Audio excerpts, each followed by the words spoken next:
Darren, thank you for taking the time to speak with Securities Lending Times. Hope you're keeping well. Yeah, thanks, Justin. Yeah, well, welcome to my home office. So, like everyone, working from home, so getting used to it now, and everything's going pretty good. Excellent.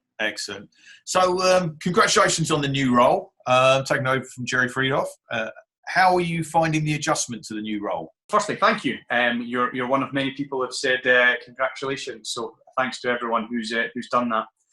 Role's been going good. So I took over mid-January with a transition period with Jerry, who's decided to retire.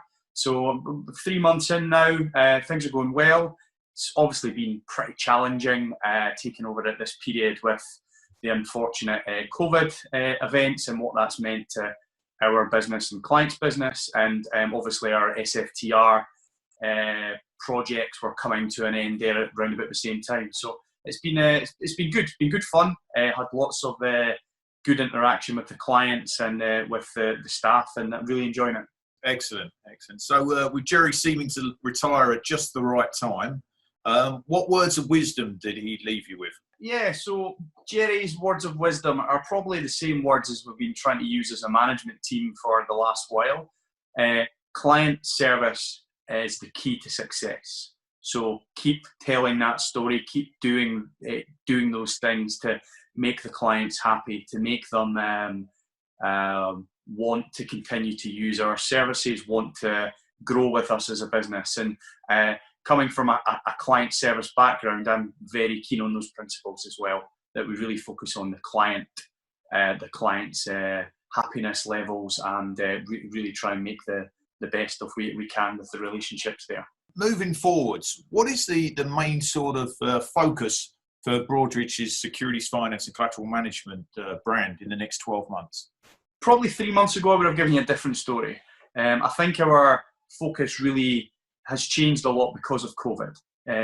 So where before it was a naturally growing business, we were bringing on new clients, new products, etc. COVID is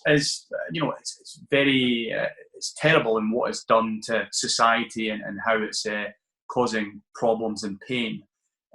For our clients, we've just tried to help them through it. So Broadridge and the Securities Finance Division had a very strong BCP process in place anyway. We were able to move to that quite quickly.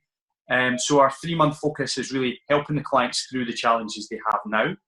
I would probably then say the next 3 months are moving back towards business as usual, SFTR, second waves, CSDR product build out, and working with clients on how can we help them to their next stage of their BCP process, because undoubtedly there's going to be things that will have to change within the operations, the applications and technology to help over the coming months. After that, I would probably say really moving back to supporting the clients, building good product, interacting with all the other market utilities to make it as STP and seamless as possible from trade inception all the way through. How are your clients dealing with the current crisis at the moment? Definitely better than probably 2 weeks ago or 4 weeks ago. I think for everyone it was a big shock having to move from home working, and I would say that's the biggest challenge that all the organisations have faced. It's not specific application problems, it's more infrastructure, networking and facilitating the staff and the trading staff specifically to be able to work from home and work in the same ways they were before. Broadridge obviously have a global footprint, and we moved to BCP in Asia much earlier. We learned lessons from that as to how to do that for the clients well, and those lessons have really moved through the globe, through Europe and into the US. And our BCP and the clients' BCPs that we've worked with has been pretty good. Not really had any problems on the Broadridge side, and we've helped clients through their own challenges where we've had to. And for me, that's the biggest issue. Is regulation, I know we've touched on it a little bit earlier on, but is regulation still a core focus for your group at the moment? It's certainly a focus. SFTR has been a core focus just because of the wide-ranging impacts that it's had. There's been a lot of connectivity point changes, a lot of the other organisations and vendors we've had to work very closely with in partnership, which has been great because it's actually brought that utility space together and to talk more and discuss how better interactions can be done.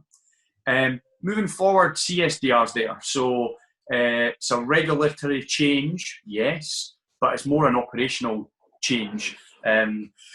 Partial settlement's going to be a big change to the marketplace and how that impacts things and how the settlement cycle is going to work. There's obviously a lot of fails, penalties, some data analysis. So I think we're still in the regulatory frame, but it's more moving into operational process change now and how that can be changed to support those new regulatory needs. At the moment with SFTR, you've already implemented your solution with a number of clients.